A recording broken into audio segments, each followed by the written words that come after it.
Jailer நடிக்கிறேன் அப்படின்னா, அது என்னுடைய சுயநலம். எனக்கு ரஜினி சாரோட ஒர்க் பண்ணுறது எனக்கு ரொம்ப பிடிச்சிருக்கு.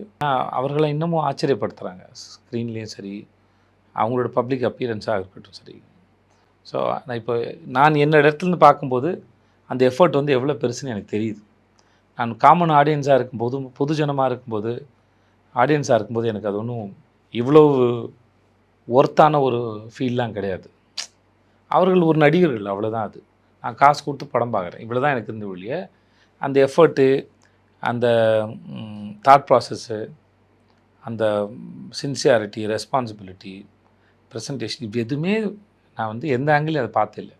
பட் ஒன்ஸ் நம்ம இந்த இடத்துக்கு வந்து பார்க்கும்போது, இவர்கள் செய்த வேலைகளும் இப்போ செஞ்சுக்கிட்டு இருக்கிறதும், எப்படி இந்த மைண்டு இவ்வளோ கான்ஷியஸாக இன்னமும் வந்து அதை இவ்வளோ பேரும் புகழும் அடைஞ்சதுக்கப்புறமும் இவ்வளோ ரெஸ்பான்சிபிளாக அந்த வேலையை செய்ய முடியுதுங்கிறது ஆச்சரியப்படுத்துது.